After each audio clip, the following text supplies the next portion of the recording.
Powered by Riverside FM. Welcome to Do Good Work Podcast, hosted by Terrell Strayhorn and Jaquin Johnson. We specialize in taking a deep dive into issues that truly matter. Each episode unpacks the challenges and opportunities facing today's leaders, from classrooms to boardrooms, offering insights that inspire real change. By redefining success, we're changing lives, empowering people everywhere to create environments where everyone feels a sense of belonging, whether at home, work, or school.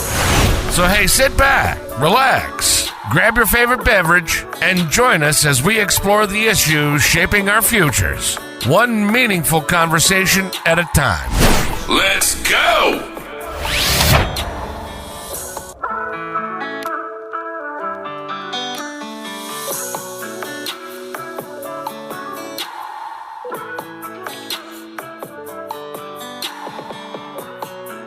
All right. Welcome to the show. To everyone who's here, thank you for tuning in to Do Good Work Podcast. I'm your host, Terrell Strayhorn. Let me check and make sure that everything is running right. It is Saturday, June 22nd, and we're right after our start time. So hopefully you are feeling great and doing well, but if you are out there, drop something in the chat. Let me know you're tuning in. You can hear me loud and clear. I am just going to check to make sure that I see the show, but I don't see it started. What is going on? Let's see.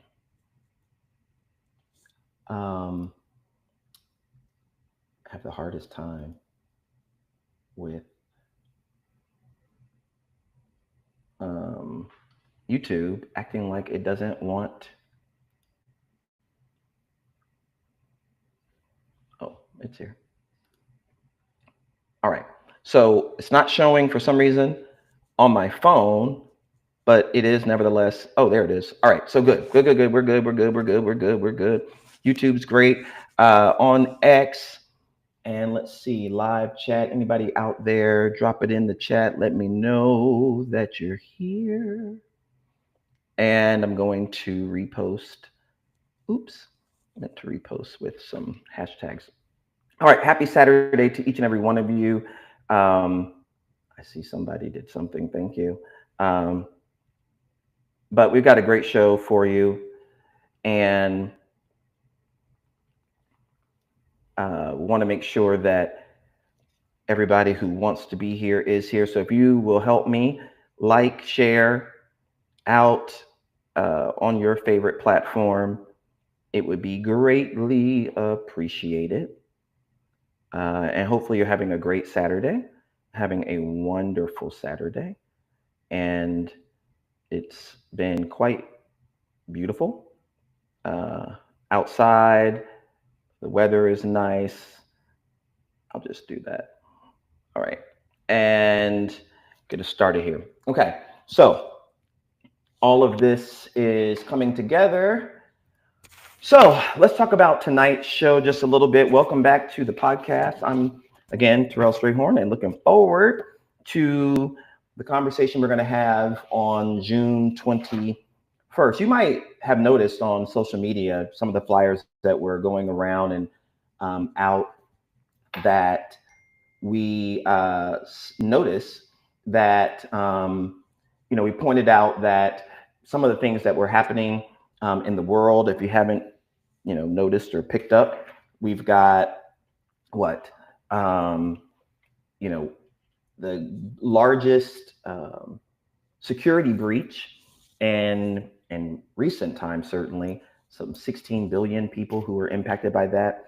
So we'll talk about that maybe a little bit. But if you haven't already and you're just watching the show and you have your smart device in your hand, go to all of your accounts, Facebook, Instagram, and the like, and change your password. while we're doing the show, because they're saying that quite a few folks are being impacted by this security breach, and most traditional kind of passwords, whatever they are, butterfly and the like, certainly were compromised. But even some of the others, I was reading a story the other day that said the advice is for your password to be at least 12 characters. And so if you have passwords that are less than 12 and you want to protect yourself in this day and age of artificial intelligence and major hacks, best thing to do is to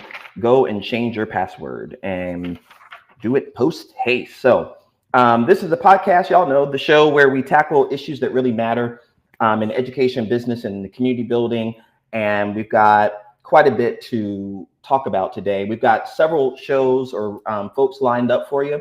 So I want to make sure that, if you're not already aware, next Saturday, we will have Dr. Amelia Parnell, who is the president of NASPA. NASPA used to, it still does, but stands for the National Association of Student Personnel Administrators. They don't really go by that anymore, but primarily this is the world, or the nation, certainly, largest professional association for student affairs administrators. So all of the vice presidents of student affairs, directors, student activities, folks in that space, faculty, grad students, those who work on college campuses, private, public, 2-year, 4-year, find their way into NASPA for membership. And so we will have the president of NASPA, Dr. Amelia Parnell, on the show next week.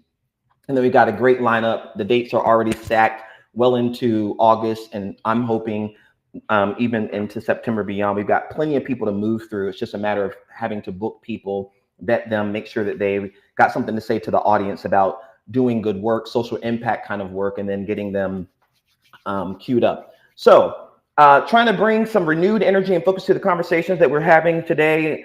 We're going to dive into a couple of issues. We're going to do our normal routine. And that is, I was thinking about it on my drive today. I was driving from one of my favorite coffee shops here in Houston, Texas. Shout out to Agora, owned by a guy who sort of founded this coffee shop in a house, just converted a house into a coffee shop. And it had been a dream of his for some time. And I mean, it's now booming. You can't hardly ever go in there and it's not busy.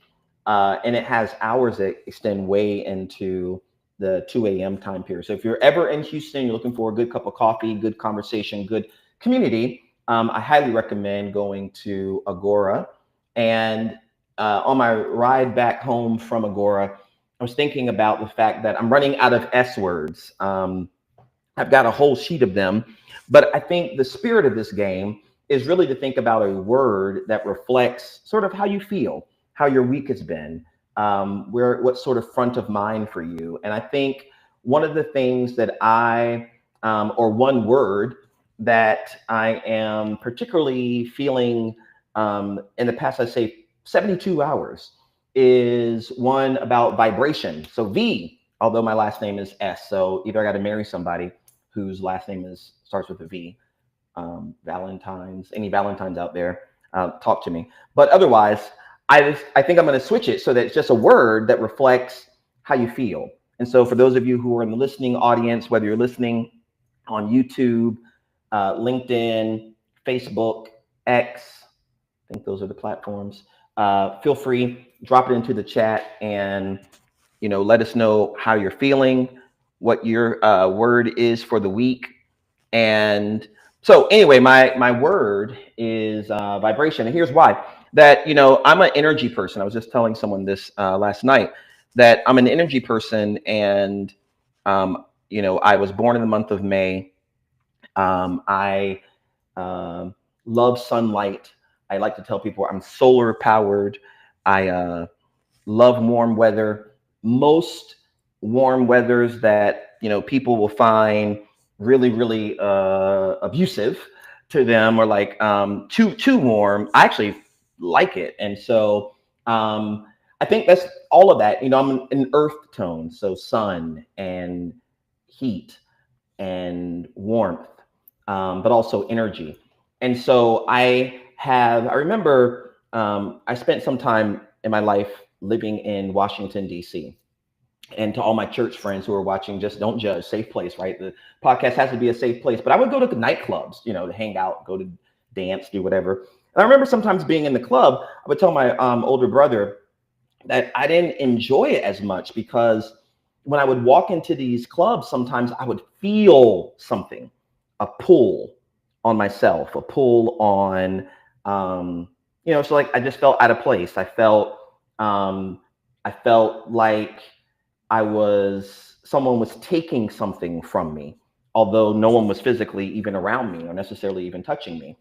And as I sort of matured, both in my ministry as a minister and a preacher, but also in my growth of an understanding of myself and the world, I realized that, and spiritually, I realized that sometimes these tugs and things that we call intuition can be metaphysical or spiritual in a way that you sort of walk into a place, you kind of know you shouldn't be there. You kind of have a conversation, kind of know you don't want to have it. You, interview for a job, you kind of feel like you shouldn't say yes. So I would go into these clubs and I would feel certain energy forces that would tell me like, I don't know. What I learned later is that, quite often, if you've ever been to a club or maybe you're going tonight, no judgment zone. People, when they're having tough weeks, they run to the club. When they are kind of aimless and lost and searching for direction, they just sort of pass time in clubs. And so as a purpose-driven kind of person who believes that was what I was born for, I experienced my first interaction with vibrations and energy in nightclubs. And then I realized that, we're all sort of spiritual beings and we all have souls. And so this week, I've felt like I've been fighting and working hard to stay at a certain energy level, certain vibration. This just because the world is chaotic. And just because the world is chaotic doesn't mean we have to be chaotic. Just because the world is lost doesn't mean we have to be lost. Just because people are confused doesn't mean we have to be confused. Just because people are sad doesn't mean we have to be sad. Sometimes you've got to, fight for your happiness, fight for your mental, as folks call it nowadays, but mental health. You have to work hard to stay above it. As a psychologist, they teach you in psychology training that one of the things you don't want to do when you are consulting or counseling or even treating a patient who may be, or a client who's dealing with mental health issues or maybe dealing with, depression is, and they often use this illustration of a person in a hole. And the job of the, counselor is not to go get in the hole with the person.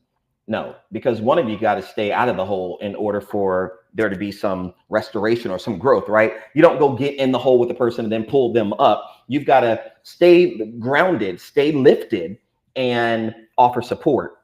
You could be close. Absolutely. Proximity matters. People need proximity. They need closeness. But what people don't need for you to do is step into it with them. And now both of you are in that situation. And so that's my word. Thank you, Rhonda. Rejuvenated. That's exactly what we need. It's summertime. Was just talking to some groups this morning on screen about, they're all vice presidents and educators and principals. And they're talking about, they've had a long summer. They haven't had a break. And I've been telling them, listen, you have got to get a break, make a break, find a break, create a break. Even if it's brief, you got to break before you break. And it's so important. And break looks different for different people. I had a great opportunity. Thank you for the hearts on TikTok. Appreciate you. Double tap the screen. Thank y'all for tuning in. But you got to make time to, relax, to let your hair down, to breathe. And it looks different for different people. Some people, it's a walk on the beach. Some people, it's a run around the park. Some people, it's time in the gym.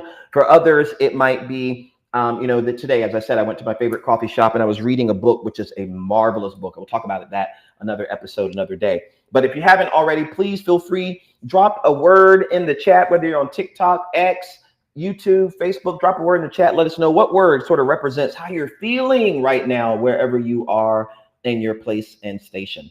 Let's get into some of the things we want to talk about. The second thing is we often, have in our podcast an opportunity to talk about work-related matters. And so one of the things that I thought I might do today is talk with folks about the importance of, we've had some moments where we talked about the resume, we talked about the cover letter, we talked a little bit about the interview. One of the things that separates those who get the job from those who do not get the job is really the detail with which we address certain questions during an interview. And so if you are looking for work, you're out of work, you are in between work, you are hoping to be out of work so you can go find another job, or maybe not out of work, but hoping to change jobs. One of the things that, I have a buddy who actually lives here in Houston, works in HR in the medical field, talks a lot about is, people will have great resumes, great cover letters, lots of good experiences. But during the interview, you don't really benefit from that experience. You don't hear the examples, practical, tangible, explicit examples of what they did in these various roles. That's what the employer is excited about, because they will benefit from your experience to the extent that you can explain what you did, how you did it, what you learned from it, or what the company, what the accomplishment was, as well as then how long it took you to do it. So if you've done any interviews recently, if you have studied some, handbooks that are out there about interviewing, you will be familiar with this thing called the SMART method, So I want to share a little bit about the SMART method because it's our job corner for the day. And what SMART simply means is it's a structured approach to answering interview questions. And it's very easy to remember. It is, I'm sorry, I said SMART, STAR. I'm thinking about the measure, how you measure stuff. But the STAR method is, I'm going to pull up on the screen for you. It is quite easily memorable. It's not something you have to, it's not going to drain your bandwidth to sort of think of it because it is pretty intuitive. Let me find the screen so I can share. And what it simply means is a structured way of getting through interview questions, but it's also a way that HR professionals often say, this is what, we're looking for. This is what makes a difference. And it's when people can do this that we really get excited. So it's not just having good experiences, but it's also being able to talk through those experiences in a way that details if this is going to work. If not, don't worry about it. I will tell you myself. Okay, it's not. So,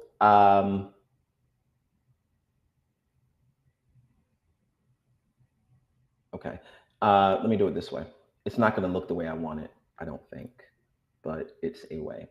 And it is talking about the situation, first of all, that people want to know what's the situation that you handled in your previous place of employment. You talk through the situation, and then also helping them understand not just that, but the task, like what specifically, so that it's not too generic, what specifically did you have to handle in order, here we go. It's not the format I want, but anyway. So STAR, situation, task, actions, and then the results.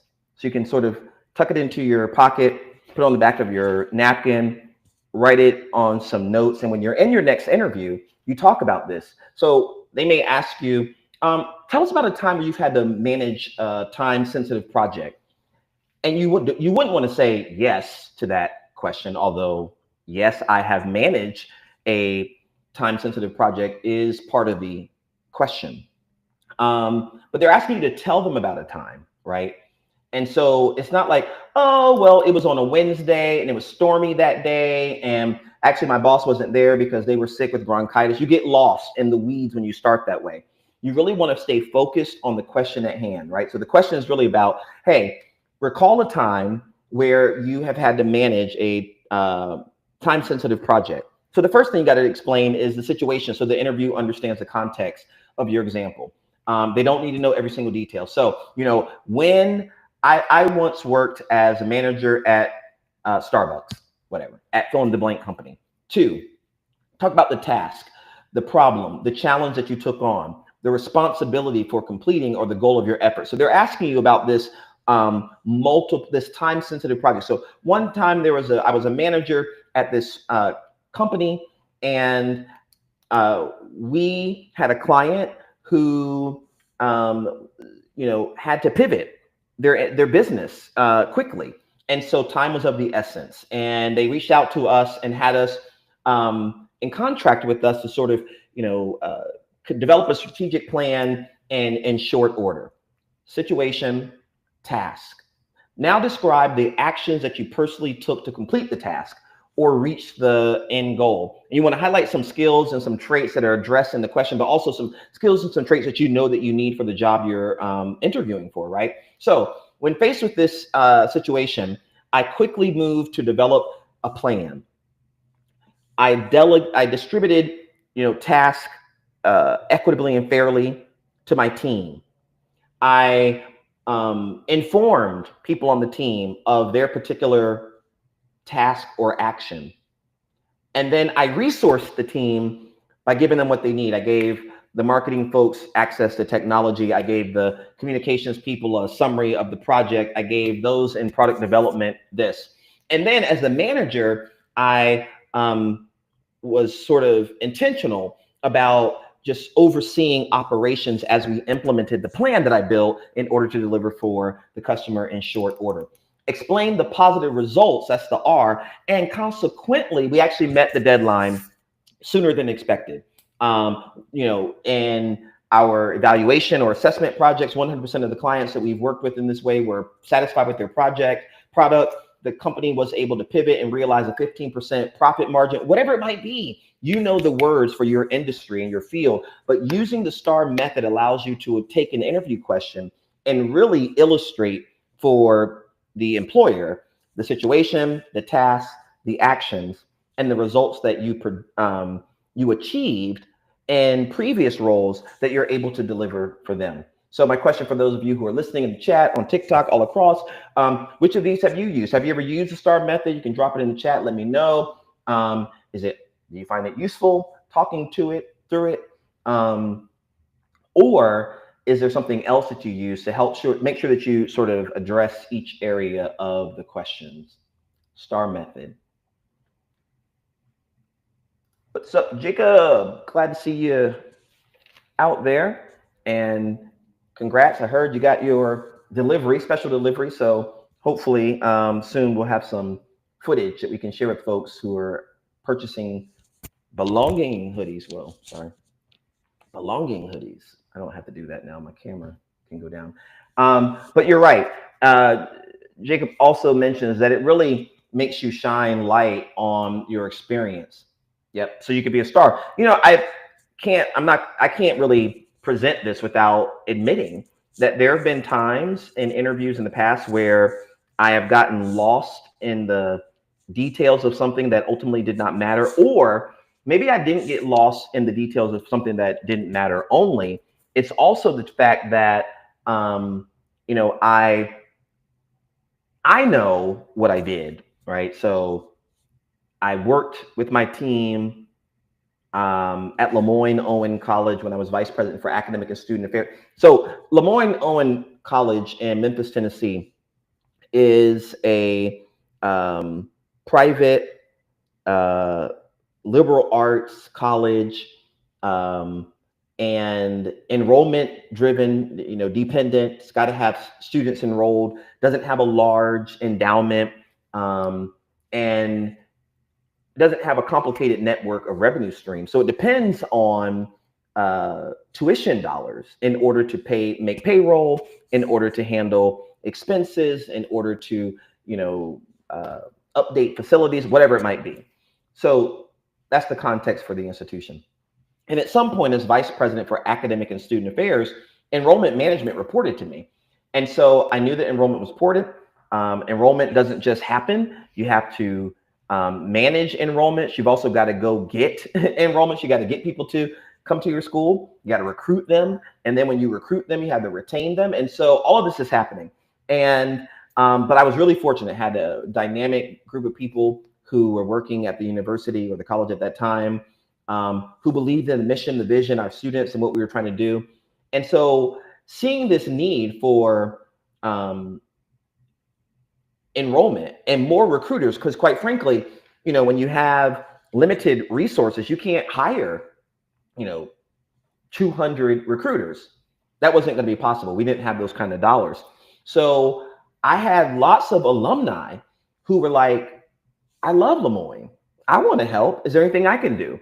And I thought that, yes, there were some things that they could do. But, recruitment is a science. You don't just go out there and say, hey, come to college.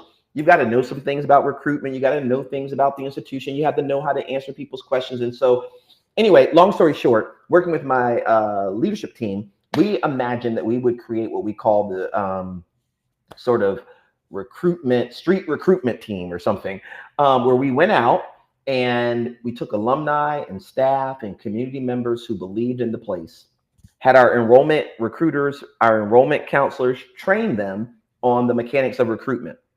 We equip them or resource them with information about the university, what are these things, flyers and brochures and all sorts of FAQs, frequently asked questions. And then we stood back and let people do what they naturally do, because there are some alumni and some staff who have access and entree to certain communities and certain groups and certain churches and certain civic organizations that we would never imagine recruiting heavily from. And so they went out and they started recruiting for us. And it was exciting. All right, so I know that I did that. I know what we realized. Our enrollment increased as a result. Morale increased because you got staff and community and alumni all coming together around this commitment to the institution. Revenue was realized because for every student who decided to enroll, because of the sort of outreach recruitment team, ORT, I think that's pretty close to what we call ourselves, they paid tuition. So you could take their tuition times certain amounts. Thank you for tapping the live. Hello, Angela, love you, my friend. So we would go out and get our, we had all these people pulling together with a commitment to recruitment, commitment to student success. And consequently, some students enrolled. And when they enrolled, they paid tuition. Their tuition times the number of students is revenue, right? So I got all that. If I were in an interview using the STAR method, now I would talk about the situation. I would talk about the task. I would talk about the actions that I took to build the team, to resource the team, to appoint people to the team, to build relationships between alumni and the campus in order for it to work this way. And then I would also make sure that after I went through all of those steps, I closed with what kind of results were achieved. So if you're looking for work, you're looking for a job, you got an interview coming up, take that tip, look it up, STAR method. It's a great way to make sure that you don't only answer the questions and sort of stay surface level, but you get into some of the deep details there. All right, so that's exactly right. It is critical. Recruitment and retention. Recruiting students to campus is just part of the work. It's important work. It's hard work. Students don't just fall into our campuses.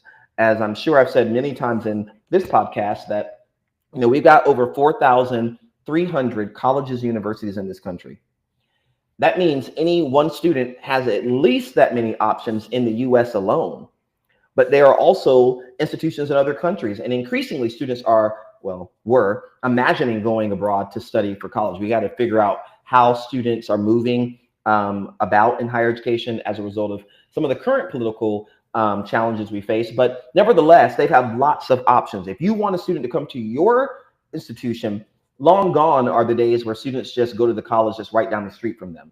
Some do because they don't have access to transportation to go elsewhere, to go far, but most don't. Most require us to go get them, meet them where they are, to recruit from their high schools. And by the way, every college student, as many folks in the listening audience, both live and who will listen later, know, most college students today are not 18 and 19 years old.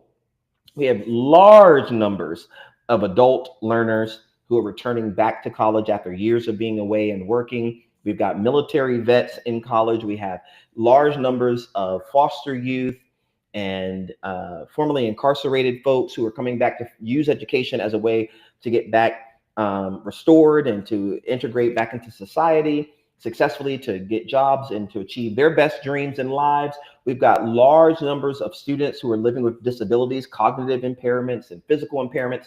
So we got all sorts of students out there. And I firmly believe that not every college is perfect for all students. So the question becomes, who are you trying to recruit if you work in higher ed? If you are a student, the question becomes, what institution's best for me and what I'm looking for in a college experience? If you're a parent, auntie, uncle, mentor supporting a college student, it's really about exposing them to the universe of college options and figuring out which one sort of fits best. And so there we are, recruitment and retention. And then I wanted to share, so the other part of what we do is try to keep you up to date, talk to you about some of the important things. I talked to you about this security breach. So hopefully, if you haven't already, some of you have gone to change your password in some of your apps, because it's pretty scary. That many people can get into our accounts, not just yours, mine too. So I changed some of mine earlier this week. I can't change them all, but I have pretty complicated passwords on average. And before we switch gears, so make sure you change those.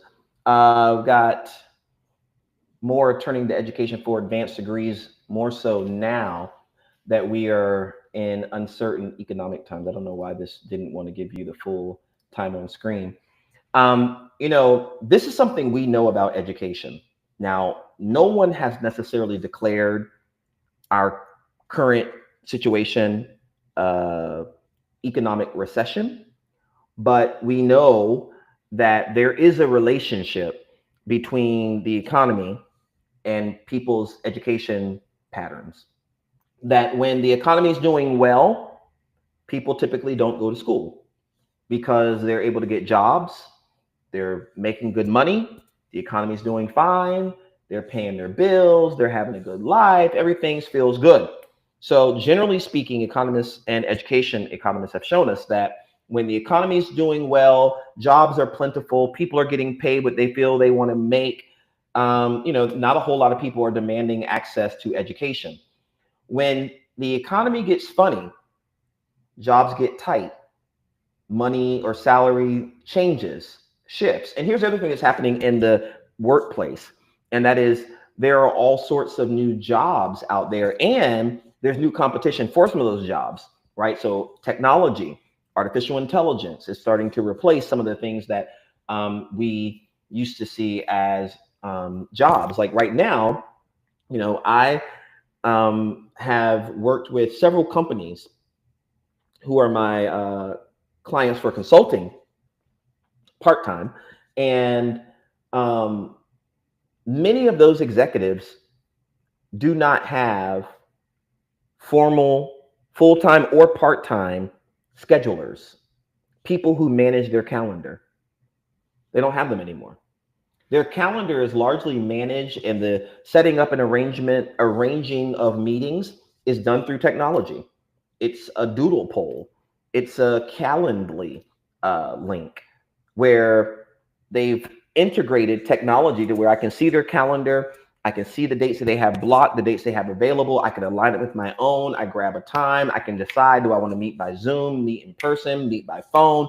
The technology sends me a reminder a week before, a day before, an hour before. And then once the meeting is over, y'all know this probably from your own experience, or at least you've seen it, right? That even when the meeting is over, sometimes you get meeting notes into your inbox immediately. And these are not generated by a human. They're generated by technology. AI is crafting them and sending them to those who were in the meeting. And you can get this through Zoom, you can get it through Microsoft Teams, you can get it through all sorts of things. So think about, 10 years ago, how many people would have been employed to do that work who currently are not. And, I think that technology is exciting. It's important. I'm writing a lot about it these days, especially as it relates to belonging and workplace issues. But it is changing the workplace such that, to Jacob's point earlier, there is a need for workers, future employees, people who are trying to enter the workplace to distinguish themselves, what they bring to the company, how they're different from the competition, the value that they might add to the company. And so experience matters a lot these days. Education is increasing. And so people are going not just for bachelor's degrees or associate's degrees, although that's important, but you have increasing numbers of people who are going back for certificates and badges and stackable credentials and micro credentials. So, I would say, even myself, I was looking at a announcement. So I'm writing this book on workplace belonging. And part of what I'm trying to say in the book is exactly what I'm saying now, how the workplace has changed. And part of how I'm demonstrating the changing workplace is by analyzing some recent job announcements. And there's a particular job announcement I was studying or analyzing this week where the employer, sort of through their words and qualifications, demonstrate a interest in and desire for people with micro credentials, badges, and certificates. The badges and certificates and micro credentials, however, that are called out in the job description are not terribly costly. In fact, I pulled up, if you go to Lynda, you may know this site. I'll just put it in here, and I hope this is the right one. I'm pretty sure that's right. But go to Lynda with the Y, lynda.com. And there's so many other sites out there. These are sites known for offering free online courses, free online training, free certificates. Some of them have, nominal kinds of fees associated with them, but generally speaking, these are going to be free. And so I went to this one site and I found the badge that they were talking about in learning management systems, LMSs, that you could get additional training in how to use Canvas, how to set up a course, how to deliver training through this LMS. And at the end of moving through a 2 or 3 hour module, you'll have a beautiful little certificate you can print, you can digitize, you can, drop into an application, you can save into your archives. But anyway, you'll have a certificate.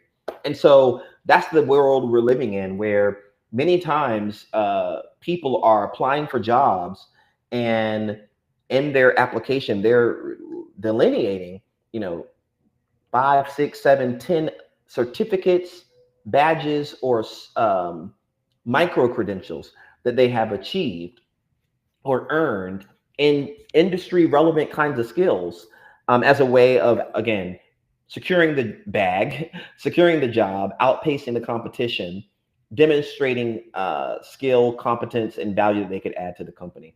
So just a different day and age. We have a lot to think about there, because I think, there has to be some sort of value to these credentials. And so I think because there's a mass proliferation of them, as I was moving through those sites this week, I realized they are different in terms of their, I'm going to say perceived quality, because I didn't go into each of them and take them. But, some are a little more generic and in general than others. They sound really fancy, but when you start looking at the units and the modules and the topics that will be covered, they're not terribly complicated. They're not terribly detailed. And so I'm wondering about like the employer who sees a certificate name that they think, oh, wow, this person has that qualification, that skill. Same thing that happens now with our resume when we see certain degrees or certain previous experiences, and people say, oh, this person has strategic planning experience. And they get there and realize strategic planning at your last job was not the way they think about it at the current job, right? So you still have a lot of on-the-job kind of training that is necessary. I think we're still going to see some of that be the case as we move forward. Let me transition so that I can keep us on track here. So,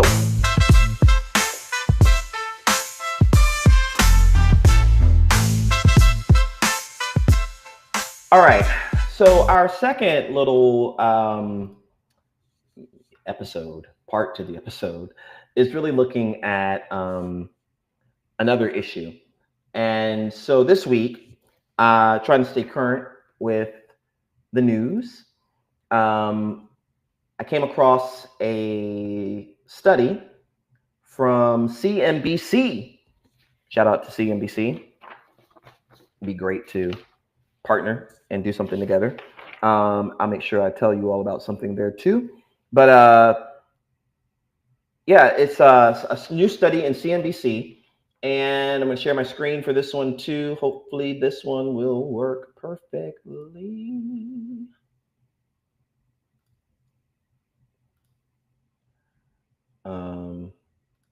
All right, so what I'm gonna have to do is I'm gonna have to do this, and then hopefully this thing won't crash. You just have to tell me if you can see what I hope you can see.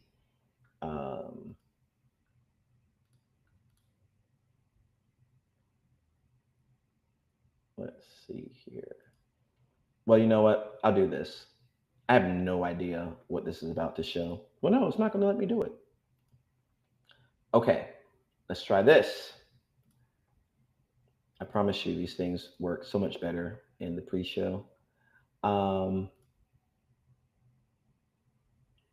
they do in real time. But anyway, there's a study in CNBC, and what it's simply talking about is rude people.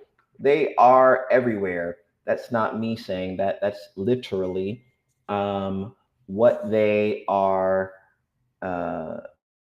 talking about in the piece, is this idea that rude people are everywhere and we've really got to deal with them. So what I want to do is, just for a quick moment, I want to share my screen and see if this will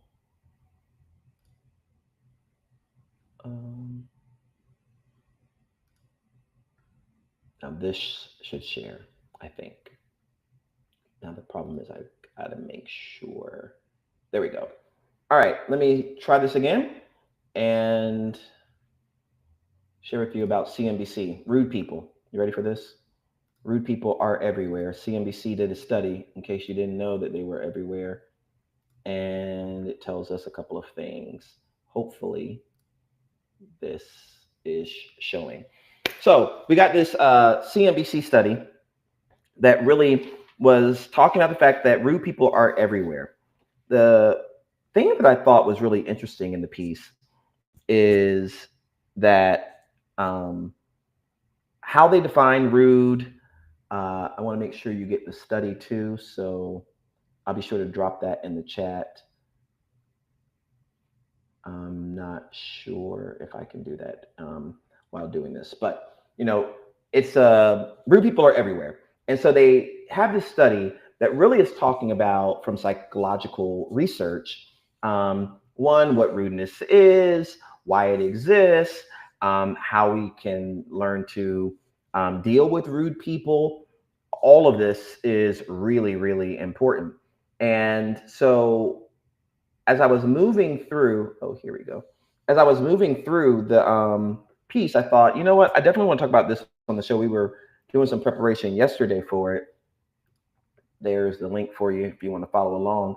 But it's also interesting because here's what they talk about in the piece: is what counts really as rude. We might think rude is someone, you know, burping at the dinner table. Maybe that's rude. When I was raised or brought up, my parents and my grandparents taught me that that kind of behavior is rude at the table, especially when you just burp out loud. You don't say excuse me. You know, I don't know what kind of lessons did you all learn about what rude behaviors are. Feel free to drop those in the chat while I continue to move us through this, and we'll talk a little bit and then wrap up for the day. So rudeness, though, in this particular CNBC study, is not about people just being nasty. They separate nasty from rudeness. And they talk about rudeness really as these more subtle behaviors that disrespect other people. There are lots of examples. I can't go through all of them unless we had like 3 hours to talk about it. But they talk about like the cutting people off mid-sentence shows a disregard for their thoughts. I don't know how many of you have ever had that where, and it's interesting, right? Because I've had people who can complete my sentences, and that registers and feels different from people who cut me off. People who cut you off mid-sentence, who are hasty about it, sometimes even aggressive about it, sometimes unfortunately dismissive about it. It's kind of like, last night I was out with some friends, and one of them said something like, I was making a point, and they were like, yeah, but, I don't want to hear that, or yeah, but that's not what I feel. And I stopped him and said, wow, that's interesting that, a person who I know to be pretty emotional, which is him, would take what I'm offering, that is how I feel, and just sort of throw it on the floor like that. And he was like, well, no, because, it makes me feel like, I did something wrong. When in fact, this person, I was trying to communicate that they did something that I didn't think was the right thing to do in that moment. We were ordering pizza. It's a long story. But and I thought they were a little dismissive, rude, abrasive with the cash register, the person who was the attendant, the waiter. Thank you, waiter. And so, but while I'm trying to explain this, they sort of cut me off. That's different from finishing your sentences, where I've been so in sync with the person that I didn't have to really finish my thought. They knew exactly where the train was headed. They knew exactly what to do upon arrival. That's a very different. Interrupting was one of the rude behaviors they call out in this study. Second one is like ignoring communication. So it's one thing, like I tell people all the time, my phone is perpetually on silent. I don't turn my sound on hardly at all. That dinging and binging and all that, it's just not appropriate for my lifestyle. I'm usually in meetings. I'm usually on the stage speaking. I'm usually in the classroom teaching. I'm usually working with students, or maybe sometimes even interfacing with the client for life coaching or counseling. And having my little phone dinging is not appropriate. It is disruptive. And so for that reason, since most of my life, I don't need it on, I keep it off. Now I have my notifications on and stuff like that, but if I don't see the notification, I don't know that you've reached out to me. And rarely do I see communications and say to myself, I'm going to intentionally ignore it. I'm not saying I don't ever do it. I'm saying that rarely is the case. But when there's a habitual kind of practice of ignoring communications, not replying to messages or emails without any explanation, no, like, oh my gosh, sorry, lost track of time. Oh my gosh. Like the other night, I was on the phone with my mom. I was in the gym. And I told her, like, I got to run. I don't normally cut our conversations off, but since I was in the gym was about to close within a certain period of time. I explained my behavior. And people say, well, I don't feel like I have to explain myself. I mean, that behavior and that action is comes from a place of actually psychological and emotional immaturity, where we're all human. We all have feelings. It's okay to explaining yourself is not the way people make it feel. It's not about having to go above and beyond into this elaborate detail about your situation. It's just the kindness of, hey, things are going to be a little different. I'm normally able to pick up the phone, but I'm not able to pick up the phone today because I'm going to be on a stage, or I'm traveling in the airport, or I'm taking some time to really focus on this particular project. My mom, my family, my sister, brother, kids, everybody who's in the chat across different platforms will know, when I did my dissertation back in whatever year it was, I remember there was a moment when I was doing my study and I thought, okay, I don't know what happens after this. I've defended my proposal. I think I am about to analyze my data and wrap it up. And then I said, but then what?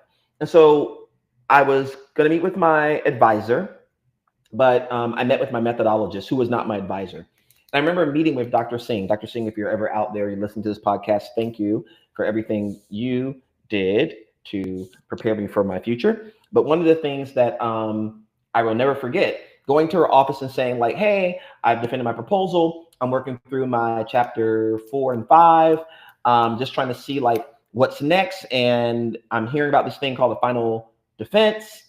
I think this is probably January or February. I'm like, So should I be thinking about graduating? Should I be telling my parents, my family about it? And Dr. Singh said, oh, no, there's no way you can get your chapter 4 and 5 done, vetted by your chair, reviewed by your committee, and be done by May. You, at best, you're going to graduate in the summer, if not the next fall. And I had already been starting to sort of hint to people that I was thinking May was going to be it. And so I rushed to my doctoral advisor and said to him, like, oh my gosh, she said I can't graduate. He said, but did I say that you can't graduate? My heart rate started to regulate a little bit. And he said, I think it's just time for you to show her. And so I did.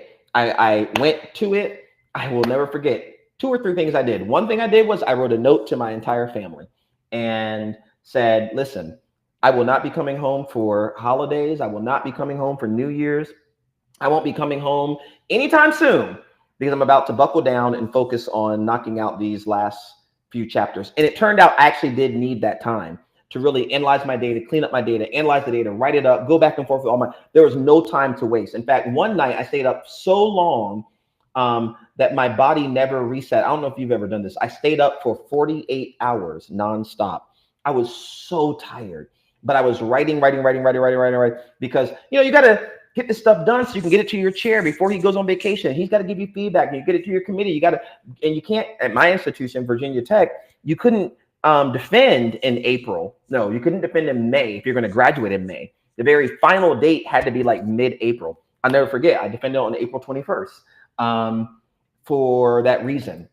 I'm saying that because, I could have gone missing. I could have just not talked to my family. I could have just not gone for the holidays. I could have not talked to my friends. I was a musician at my church. I didn't play for the choir. I didn't have choir rehearsal for several weeks. I could have just not done it. I would have lost my job probably. I would have definitely been dismissed from the church and I would have lost a lot of friends. Communication, which is what we call explanation, is what this piece really helps explain the power of our words to just communicate. And then the third thing is rudeness, is this blame shifting, where the individual makes you responsible for the mistakes and the problems and the changes and the challenges that they created. So, if I had said things like, oh, well, I'm not going to come home because I'm working on my dissertation. And then I said things like, well, you all are the ones who, won't give me space to work when I'm home for the holidays, or you all are the ones who interrupt me all the time when I'm trying to get work done. If I had shifted the blame to something that they've done, I would have been rude, according to the study. But rather, I kept the responsibility on myself. That it's human to make mistakes. It's human to have challenges and issues and problems and all sorts of things. So discussion for those of you in the chat, I'll go through a couple more and then I'll go back to the chat to see what we were talking about.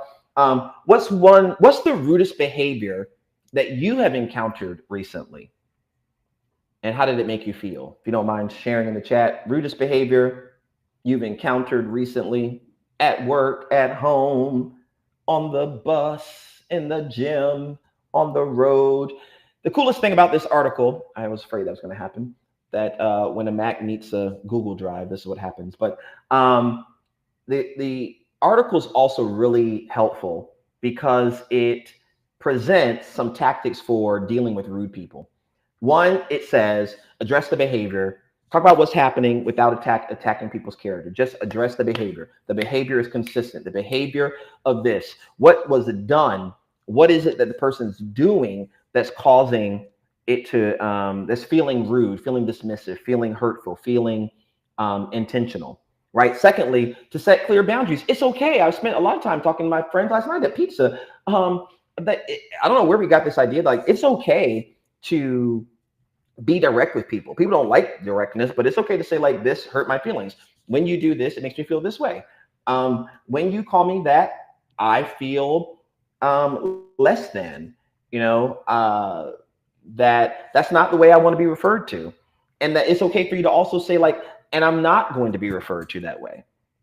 And that's not haughty. That's not rude. That's not mean. It's just setting clear boundaries, being very specific about what you will and what you won't tolerate. You got to teach people how to treat you.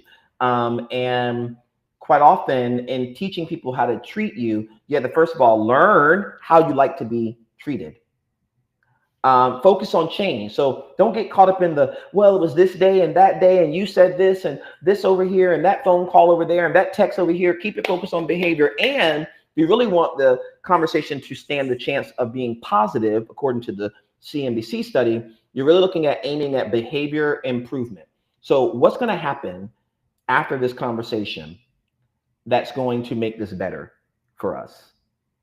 What strategic behaviors, not things we can say, because people's words don't always match your behavior, but what specific modifications, improvements, adjustments, changes to behavior will happen as a result of this conversation? And no matter what, as I did with my friends last night, stay calm, keep your composure, don't match their rudeness with rudeness, don't match their sassiness with sassiness, don't match their energy with energy. You know, I was saying to my frat brother today, reflecting on last night, that, you know, I feel like I can talk to people like this, but while talking in this tone, I can also be quite direct about how I feel and how things make me feel.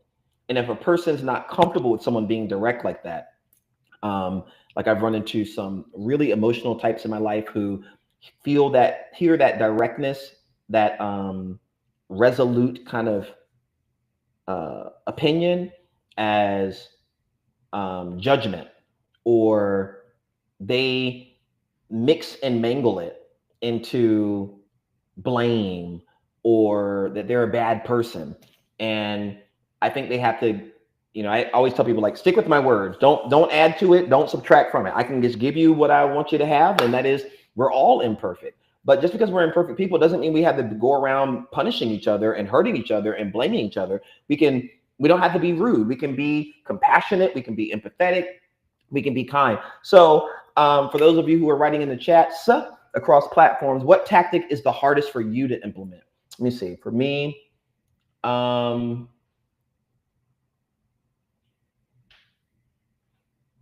would say probably the place where I need to continue to improve is in setting clear boundaries, because I will allow someone to mishandle me.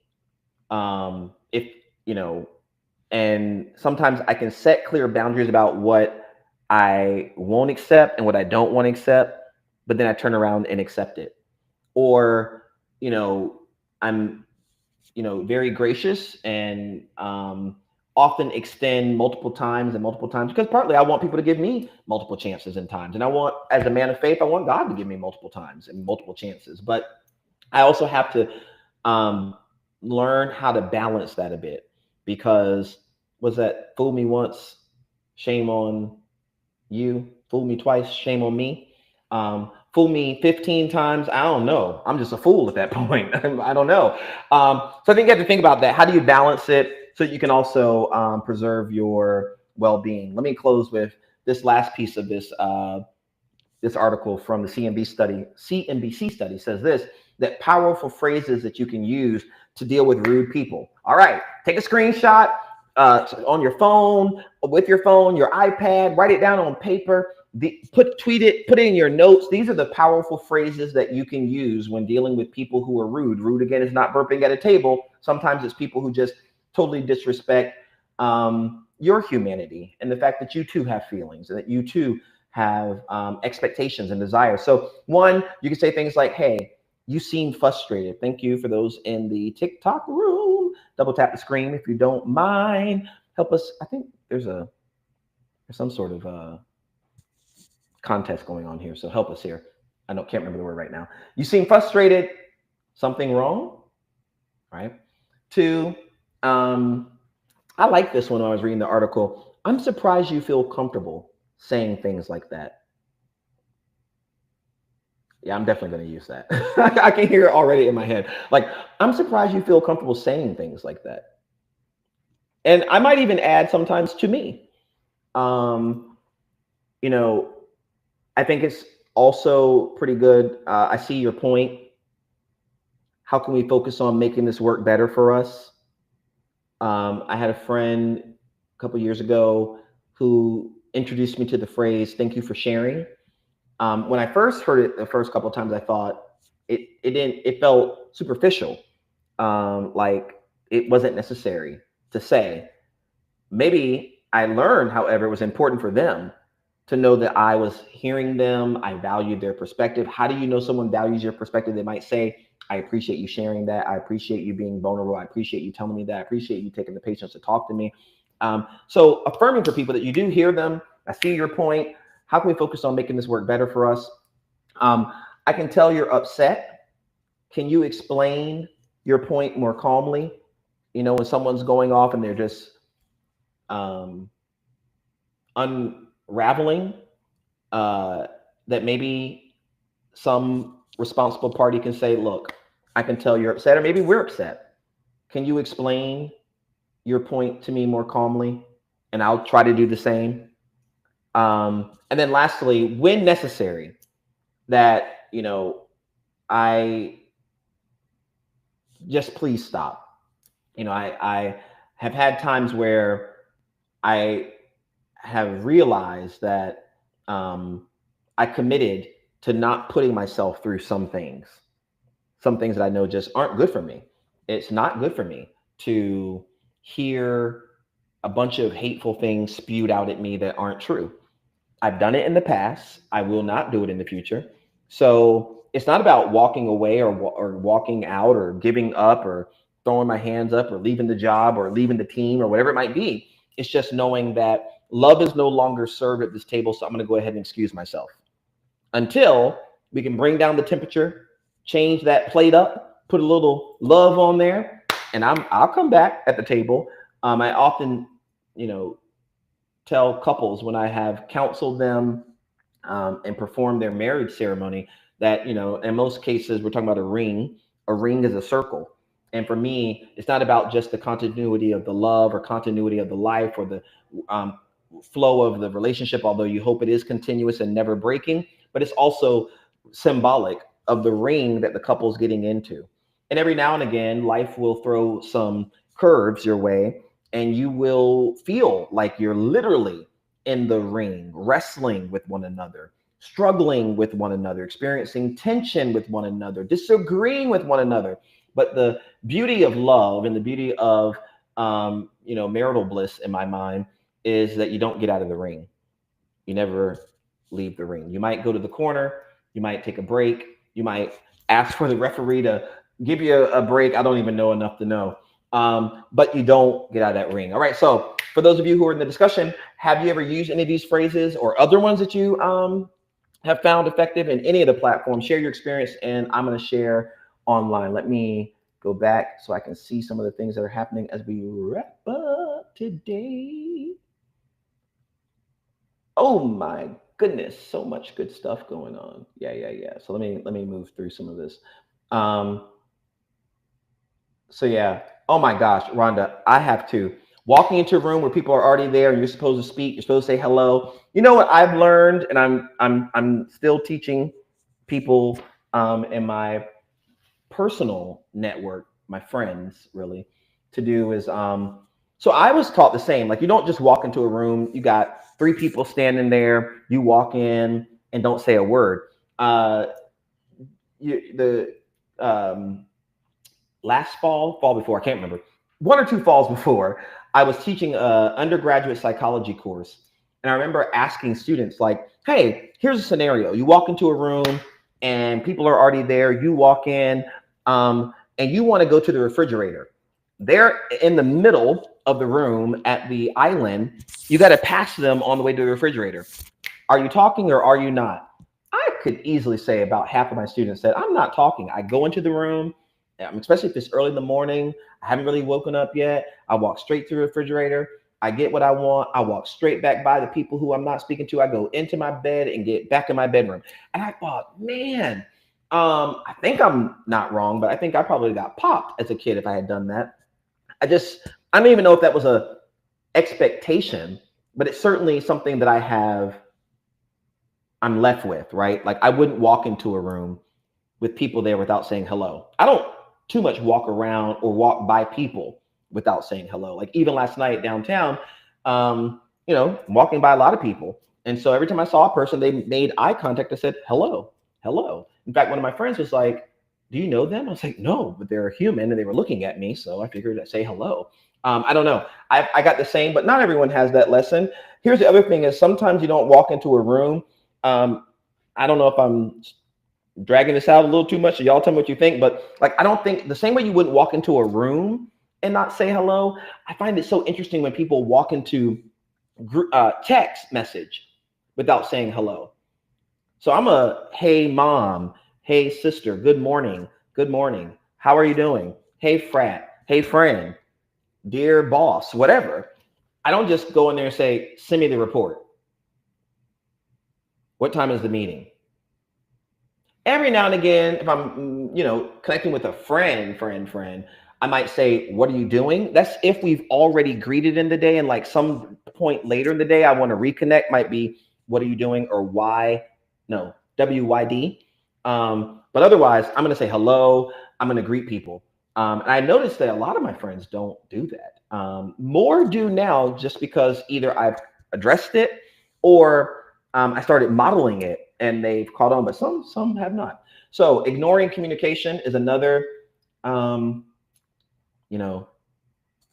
experience of rudeness that is really challenging, especially like when, you're sending emails. I get it. People are busy. But one of the things I do, having been in multiple roles over the course of my career that I think people might judge as demanding and busy, is I teach people, again, how to treat me. Teach people how to treat me is not sassy talk. It's a very kind statement. It comes from a place of kindness for me. And it's that, I'm not an academic leader who wants people to feel like they can't reach me. But I also, given my schedule, can't be reached anytime, every time, and all the time. So I got to teach people, how do you best communicate with me? How do you get me to see your email? How do you get my response? Throwing something, into a very, very, very long email is not the best way with me. So I tell my team, most people who work with me know this. If you got 5 things to say to me, it's almost better to break it up into 5 different messages than to give me one email that's 5 pages long. It would take me forever to have uninterrupted time to move through 5 pages. So if you can get those 5 points into 5 quick bullets, put it in one, but bullet it out and just put it at the bottom. When you're ready and you need to, I'm ready to have a fuller conversation. But if you really want me to act and move, you got to make it make sense for me. So that's part of it. Jacob, yep. So I think what I've experienced is asking a multifaceted question and only getting a response to one aspect of it. Oh yeah. So you ask a question like, hey, are we having a meeting today? And if so, should I send out the agenda? And is it 60 minutes or 90 minutes? And then they write back, yes. Oh my gosh. Which, is, to me, it's like, sometimes it's not even worth you responding because I'm left with more questions than answers at that point. Such a good point. I'm gonna put a little bit more time on this one because this was a fuller one. Some of the rudest behavior for me is when I'm sharing information, a person begins to gaslight me because they do not agree with what I'm saying and making me feel as if something is wrong with me. That's right. Like, so you ask a question that comes from a good place, and then before you know it, they're trying to blame, shift blame on you. That is to make you feel like, well, aren't you taking that the wrong way? Or, aren't you being sensitive? Or didn't you create, rather than just sitting with the question and asking for clarification. I'm cool with clarification. Hey, say it differently. Give me an example. I love that question. I love it when my friends say, hey, I'm feeling some kind of way. And this happened, about a month ago. And I said, okay, so what's up? And they said, well, I just feel like when you're in town, I never hear from you, I never see you, whatever. And I was like, okay, can you give me an example? In fact, I'm going to finish this one because I've already started. And they said, they gave me an example. And I was like, well, okay.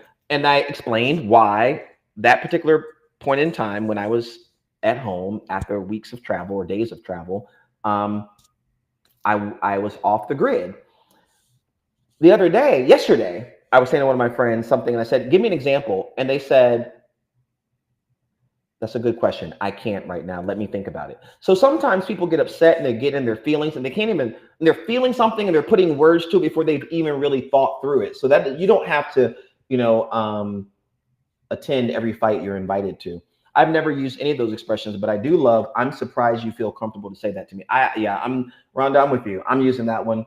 And I just feel it this week. It came into my life for a reason. I'm surprised you feel comfortable to say that to me. I'm just thinking about all the different examples that can happen there. Last one. Yes, I learned a long time ago that is my responsibility to teach people how to treat me. Yep. We've got to take back the chalkboard and the whiteboard and stop letting people teach us about us. They got to teach us about them. How do they want to be treated? But while they're teaching that lesson, and for people that are in our world and our friends and our loved ones, we're learning that lesson. We're also teaching them on our, whiteboard how to deal with us. We are at time. Good job. Good job. Good show. Good conversation. Thank you all for tuning in. I have been really excited because I've met so many people as I've been, online and social media and the like, who have shared with me that they listen to the podcast. Not all people jump into the chat for all sorts of reasons. People are telling me that they're at the gym when they listen to the podcast. Some people listen to the recording afterwards. Some people, but I mean, literally, I know folks, presidents of a community college, I'll shout him out, Dr. Ski of Hack Community College. If you're listening or will listen, congratulations on your reappointment there. To another college president who listens, former trustee of Lemoyne-Owen College, Dr. Albert Mosley. Special shout out to him. Now President Mosley. He's the incoming president at Bethune-Cookman University. Shout out to him. I've met, deans of students and directors and doctoral students and master's students and all sorts of people who are listening to the podcast. And I couldn't be happier about it. Here's why, because I think that we get to have conversations that really matter. We get to build community both in the chat, on the screen, across these platforms. Just remember this: doing good work is not about perfection. It's not about you being perfect or me being perfect, our institutions being perfect, or even us waiting for the perfect moment. It really is about, making a difference, social impact, having the intentionality, the commitment, and creating spaces where everyone can thrive. Those conversations that we have here are meant to inspire folks, to uplift people, to just provoke thought, like today's conversation, to equip you with tools like phrases like, I'm surprised you feel comfortable saying that to me. So if you found today's episode valuable, please, I'd be incredibly grateful if you take a moment to leave a rating on Spotify, Apple Podcasts, or wherever you listen in. And then also, if you haven't already, be sure to follow us on Instagram, Twitter, LinkedIn, @DoGoodWork, @DoGoodWork. Your engagement really is what makes the show. So next week, we are going to have Dr. Amelia Parnell, the president, CEO of NASPA, with us. And then we'll have a great lineup then. Until then, you all know what to do. If you're going to do something, make sure it's something good. Do good work. To Do Good Work Podcast. We hope you found today's conversation informative, uplifting, and insightful. Don't forget to like and share this episode with your networks. Follow us on social media at Do Good Work on X, formerly Twitter, for real-time updates, behind-the-scenes content, and so much more. Until next time, friends, don't be afraid to do something, but do something good. Do good work.